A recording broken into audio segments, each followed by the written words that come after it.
Olá, sejam bem-vindos ao Em Discussão, o programa de entrevistas da TV Alep. O nosso tema de hoje é a crise no mercado dos livros. E para tratar desse assunto, a gente convidou o editor da CEP, que é a Companhia Editora de Pernambuco, o Wellington de Mello. Wellington, obrigado por vir aqui na TV Alep, no programa de discussão, para tratar desse tema. Primeiro, existe realmente uma crise do mercado livreiro no Brasil? E quais seriam as causas desse problema que a gente tem visto na mídia atualmente? Olá, bom, é inegável que existe uma crise, né? Não é à toa que as duas maiores redes de livrarias, né, estão tentando entrar em processo de recuperação judicial, né? Mas não é uma coisa nova, não é algo que surgiu agora. Desde os anos 90, pelo menos, a Saraiva já vem com essa política, não sei se política ou se é a palavra mais adequada, mas um tratamento muito peculiar com relação à prestação de conta com as editoras. Muitas editoras, inclusive, sabiam que ao colocar um livro na Saraiva, a possibilidade de receber era remota, ou seja, se colocava como um ponto estratégico de divulgação do livro, tal, mas não havia uma perspectiva de receber. A cultura, em algum momento, alguns meses, né, acho que no ano passado, enrijeceu as políticas de consignação, aumentando a porcentagem que eles recebiam, que já era de 50% do preço de capa, passou a 55%, aumentou o prazo para receber, né, ou para pagar, na verdade, as editoras. Então já se pronunciava ali alguma coisa que assim, colocaria a Livraria Cultura também numa situação semelhante à Saraiva. As causas são muitas, assim, é muito difícil você estabelecer qual seria a causa dessa crise, que, diga-se de passagem, é uma crise que envolve a gestão do mercado livreiro, mas que não envolve necessariamente uma redução das vendas, né? Quando a gente vai observar as pesquisas que são divulgadas a cada 3 meses das vendas dos livros, a gente tem aumento de vendas, do volume pelo menos. Agora, a política de comercialização, né, o modelo, na verdade, pensado no Brasil, é um modelo que ele já vem se mostrando caduco. O público geral, às vezes, não tem a consciência, vai falar, por exemplo, do preço do livro que é alto e tudo mais.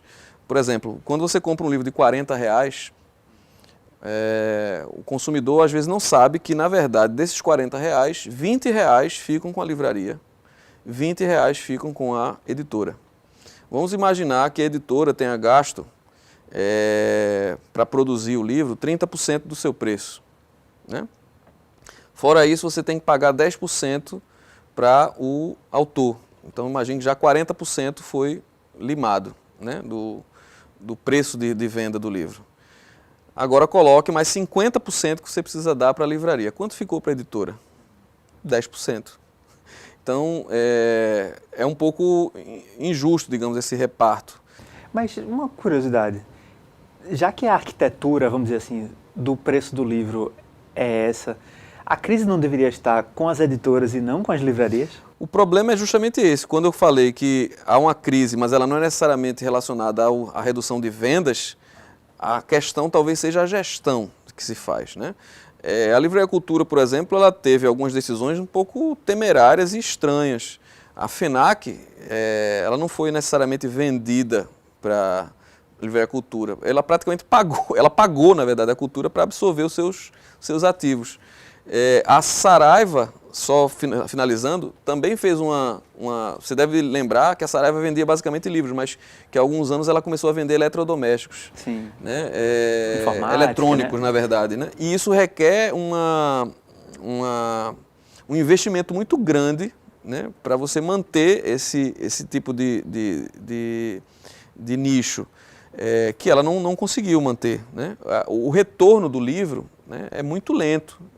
O varejo no Brasil, embora tenha um volume muito grande, né, de dinheiro, é insignificante. Quem compra realmente livro no Brasil é o governo, é o maior comprador de livros.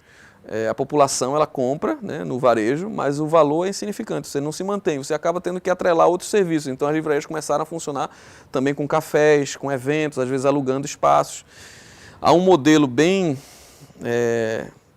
questionável, né, que também começou a vigorar nessas redes, que é o aluguel das gôndolas, ou seja, as grandes editoras pagavam para ter aqueles espaços nas gôndolas, então você acabava vendo gôndolas muito monotemáticas, não havia uma curadoria. Se eu pagar para ter meu livro exposto, eu vou ter meu livro exposto. Se eu não pagar, ele vai ser relegado a um espaço qualquer dentro da livraria. Então você acabava vendo só os best-sellers ou aqueles livros que estavam lá das grandes editoras colocados nessas gôndolas, né? Isso foi um modelo pernicioso, porque acabou fazendo com que aquelas pessoas que realmente se interessavam pela literatura, os leitores, acabassem se afastando em algum momento desses espaços, porque eles ficavam mais pasteurizados, né? Mais genéricos, né? Muito genérico. E a figura do livreiro meio que apagada. Ela né? vai se desaparecendo. Você tem uma figura, por exemplo, né? Imagine um livreiro como o Tarcísio Pereira, né? Que construiu a Livro 7. Existia um cuidado humano ali, de selecionar os títulos, né, de saber valorizar aquilo que era local, mas também dialogar com aquilo que era cosmopolita. Você teve pessoas, autores mundiais, que autografaram na Livro 7.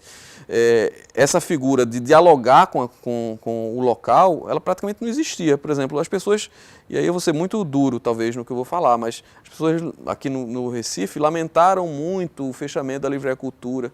Eu me pergunto, ok, qual era o diálogo que existia efetivamente da Livraria Cultura com a produção local, com os autores, com os leitores? Zero. Não existia esse diálogo. Você, para fazer um evento na Livraria Cultura, era uma burocracia enorme, uma dificuldade muito grande para fazer qualquer coisa. Não havia realmente uma interação. As pessoas, na verdade, faziam essa interação a despeito da Livraria Cultura, que era muito, como é que se diz assim, higienizante nessa relação com o tecido cultural local. Então, de alguma forma, é uma crise que vem de muitos anos. A gente está falando aqui de algo que vem acontecendo, na verdade, há pelo menos uns 15 anos. E que, de alguma forma, tem certa culpa no próprio modelo pensado pelas livrarias para gerir o negócio. O que eu tenho visto no noticiário é que, embora essas duas grandes redes, a Saraiva e a Livraria Cultura, que pediram a recuperação judicial, estejam em crise, a FENAC, que a gente falou antes, foi meio que incorporada pela Livraria Cultura. E hoje já não existe. Né? Já não existe. Mas algumas livrarias de porte menor, mas de algum volume de vendas, têm se saído bem com essa recuperação da economia brasileira. O caso mais recente que eu vi foi o da Livraria da Travessa, que é um grupo, se eu não me engano, do Rio de Janeiro. Que a leitura aqui no Nordeste também está né? crescendo. Que conseguiram, nesse contexto que você expôs, ter resultados comerciais interessantes. Isso poderia ser o sinal de uma mudança e da permanência das livrarias nas nossas cidades? Como é que a gente poderia avaliar essas notícias que são escassas, mas que são positivas? Olha, naturalmente, com a decadência de um determinado modelo hegemônico, você tende a ter, se o empresário, no caso, tiver um senso de oportunidade, né, um crescimento dessas iniciativas aparentemente menores. Né? De alguma forma, essas livrarias conseguiram manter uma certa qualidade curatorial, ou seja, manter um nível de bibliodiversidade, né, que pudesse manter ainda aqueles leitores fiéis e atrair um público mais genérico, né, que é consumidor eventual de livros, e talvez de uma forma mais intimista, que é talvez, eu acho que o modelo que a gente precisaria reencontrar. Né? As livrarias independentes ou as livrarias menores, que não são de rede, também tendem a crescer nesse momento de crise, porque, como eu falei, não é necessariamente um momento de redução de vendas. As vendas, elas vêm aumentando. Agora, a gestão e o próprio modelo, né, higienizante, o modelo, como é que eu posso dizer assim, homogêneo, né, de se trabalhar, em que você não tem uma identidade, você não consegue identificar, é como se tudo fosse igual, que é um modelo, na verdade, que vem se reproduzindo na nossa própria sociedade, né? de alguma forma, é possível pensar nessas iniciativas menores, né, ou a ascensão delas, a partir da decadência dessas grandes redes, né? Eu acredito cada vez mais que o microespaço ele precisa ser fortalecido. A gente precisa desses espaços menores. Existe muito barulho já no mundo. E de alguma forma, quando você trabalha nessa perspectiva dessas grandes redes, né, homogeneizadas, sem nenhum diferencial local, você não consegue criar essa possibilidade do microespaço, do microencontro, né? A gente vai fazer o nosso intervalo, daqui a pouco a gente volta e continua a tratar dessa questão da crise dos livros e das livrarias. O Em Discussão volta daqui a pouco, não saia daí.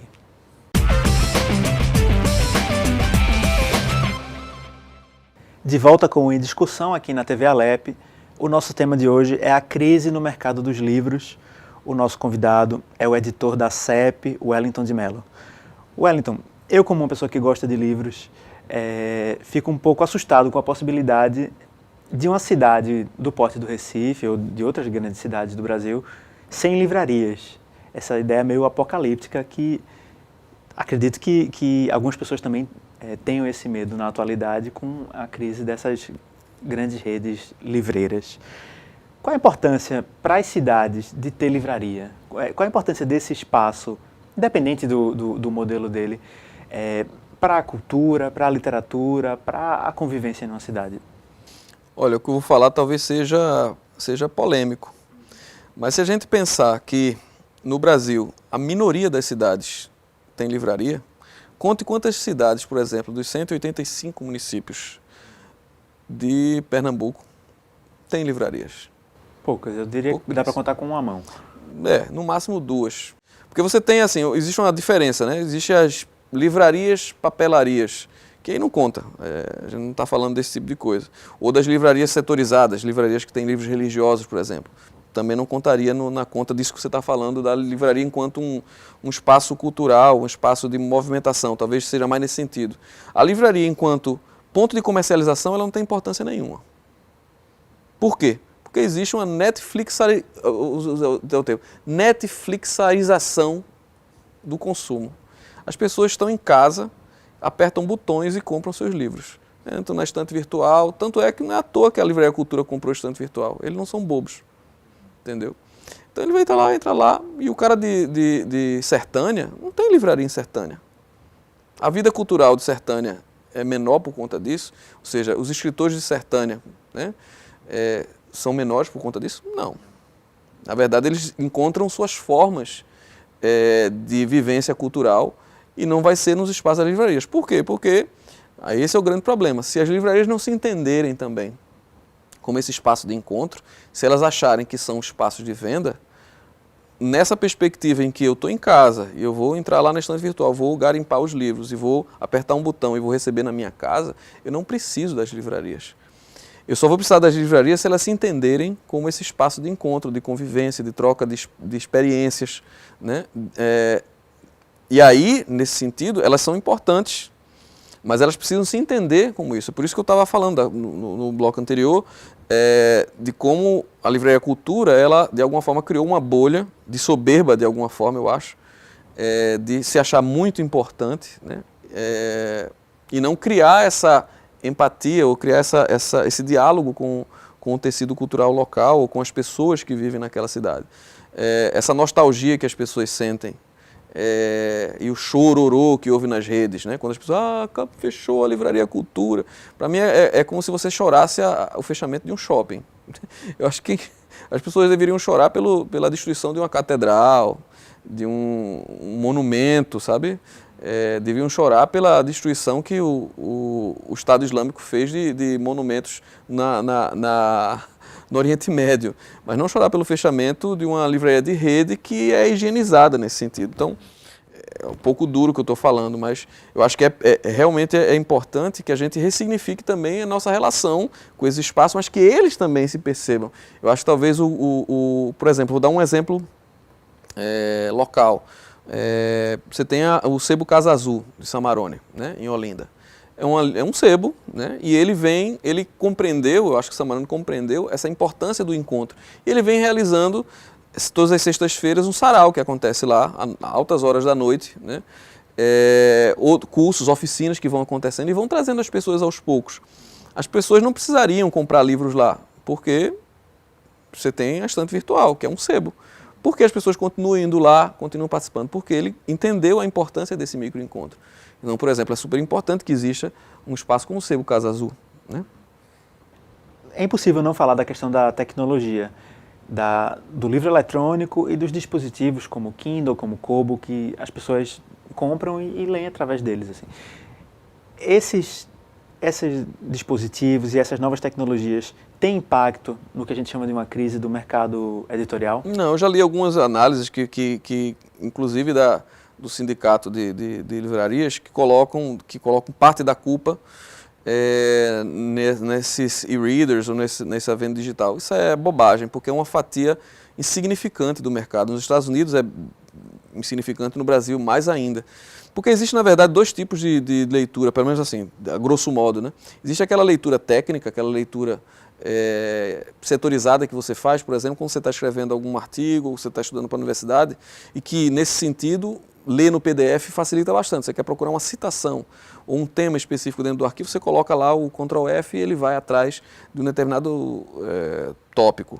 Mas a leitura de fruição, a leitura de prazer, essa que a gente estava falando, né, o tempo todo, ela está muito ligada a uma experiência sensorial. Existe o toque do papel, existe o cheiro do livro novo, existe o marcar as páginas, coisa que a tecnologia atual ainda não conseguiu alcançar, mesmo com aquela tecnologia de tinta do Kindle, né, e que foi reproduzido por outros e-readers, ainda não é possível reproduzir essa experiência sensorial que a gente tem com o livro.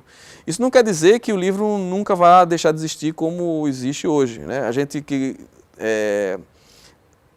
começou a nossa vida musical ouvindo em vinil, tem uma nostalgia enorme, mas eu pergunto se algum jovem desse que tem sua conta do Spotify, que paga R$16,90 por mês para escutar no Spotify, sente essa nostalgia que a gente sente do vinil. Não sente. Eles deixaram de ouvir música por conta disso? Não. Mas aí se trata aqui, na verdade, de um realismo. Eu acho que a vida do livro, como a gente conhece hoje, ela ainda vai ser muito longa. Não por um sentimento de nostalgia, mas simplesmente por uma incompetência ainda da tecnologia de poder nos propiciar essa experiência sensorial que o livro tradicional propicia. A crise das livrarias é também uma crise da leitura. Como é que a gente poderia avaliar a relação entre essa crise que é momentânea e a leitura como uma coisa que é importante na nossa sociedade e que está presente em várias classes, em vários momentos, em várias etapas? Acho que nunca se leu mais como hoje, primeiramente. Agora a gente precisa diferenciar. Existe uma perspectiva um pouco elitista, né, de se achar que a leitura digna é a leitura do livro ou a leitura da literatura, mas as pessoas estão o tempo todo lendo nas redes sociais. Então, não é o ato mecânico da leitura que é reduzido. Na verdade, agora se lê cada vez mais. Talvez a qualificação dessa leitura, porque as pessoas leem as fake news, por exemplo, e acham que são verdades plenas, né? E o resultado das últimas eleições meio que comprovou esse abismo que existe entre aquilo que se lê e a mediação, né? O poder da mediação. As pessoas não fazem mais essa mediação. É tão imediata essa informação, o fato, a divulgação do fato, a leitura e a interpretação, ela é quase que simultânea. As pessoas não têm tempo mais de refletir. E aí, talvez esse imediatismo da informação, sem uma mediação, sem um tempo que separa, faz com que as pessoas não comecem a não conseguir distinguir mais o que é real do que é uma informação falsa. Então, falar de uma crise da leitura e colocar a culpa disso, colocar a crise da culpa nessa diminuição da leitura, acho que talvez seja apressado. Agora, existem outros fatores, por exemplo, a Amazon, dentro daquela perspectiva da Netflixarização da compra, né, você tem um modelo que, efetivamente, onde ele chegou, em todos os países em que ele chegou, ele minou, ele destruiu de alguma forma o paradigma anterior, né, porque eles oferecem descontos altíssimos para quebrar efetivamente o modelo tradicional, e quando ele está quebrado, aí eles vão poder negociar o seu fator. Então é muito agressivo, né, o modelo da Amazon. Tanto é que existe um projeto de lei, que é o projeto do preço único, que é baseado num projeto francês que é muito polêmico, porque ele prevê que quando um livro for lançado, durante um ano, ele não pode ter descontos maiores do que 10%. Então isso faz com que as livrarias tenham que manter um preço de capa mais ou menos igual. E, nesse caso, a Amazon não poderia dar os descontos que ela dá. Pelo menos não no primeiro ano, né? Pelo menos não no primeiro ano, para dar um fôlego para as livrarias. Isso talvez seja bom para as livrarias, não sei se seria bom para o consumidor. No caso da CEP especificamente, eu acompanhei esse ano da CEP e vi que houve uma série de lançamentos. Para mim não parece, por exemplo, que uma editora como a CEP, que é uma editora pública, né, está num momento de crise. Como é que foi esse ano do ponto de vista do mercado editorial para uma editora como a CEP? Acho que uma vantagem de uma editora pública é que ela não é movida necessariamente por aquilo que deve mover uma empresa privada, que é a obtenção do lucro. Sem o lucro, a editora convencional, ela não vai subsistir.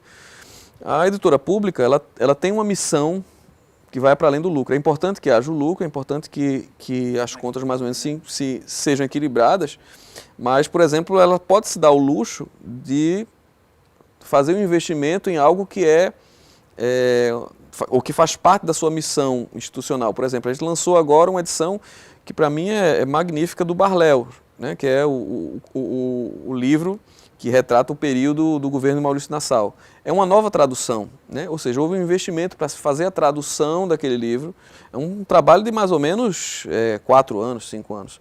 Então, qual editora vai conseguir, é uma editora, né, de pequeno porte, uma editora privada, que conseguiria fazer um investimento desse? Por quê? Porque a CEP ela tem uma missão institucional de preservação da cultura, de valorização da cultura pernambucana, da cultura brasileira, e isso é mais importante do que o lucro, né? Então, ao mesmo tempo, precisa ser eficiente para poder lançar 71 livros no ano, né? Sem uma eficiência, isso seria impossível. Então, a partir do momento que a gente começou a trabalhar na editora, a gente tentou implementar também um modelo de gestão que possibilitou que a gente saísse dos 44, 45 livros nos 2 últimos anos para 71 livros esse ano. Então, de alguma forma, vai nesse sentido. Com relação a livrarias, a CEP vem investindo também no modelo que algumas editoras já vêm fazendo, que é também ter a sua própria plataforma de venda sem a mediação da livraria. Então, a gente já tem nossos espaços de livraria, a gente tem um site, então as pessoas podem adquirir em todo o Brasil. A gente está em livrarias em São Paulo, no Rio, em Minas, né, livrarias aqui do Recife. Mas o modelo da livraria atual, ela tem que demandar o livro para a gente. Às vezes, como desapareceu a figura do curador, do livreiro, eu preciso fazer com que o livreiro da Martins Fontes, da Paulista, saiba que eu tenho o Barléu. A gente fez uma visita no mês passado em várias livrarias e mostrar, olha, a gente tem esse livro aqui. E aí quando eles viram, a gente quer pedir esse livro, e a gente está tendo pedidos do Brasil todo para o Barléu. Mas é porque não tem a figura mais do curador, então eles não recebem. Wellington, obrigado pela participação, o tempo da gente acabou. Espero que as livrarias, do modo que elas conseguirem para sobreviver, persistam, porque a gente que gosta de livro precisa muito delas. Com Até certeza. uma próxima oportunidade. Obrigado. O Em Discussão fica por aqui, muito obrigado por assistir e até a próxima edição.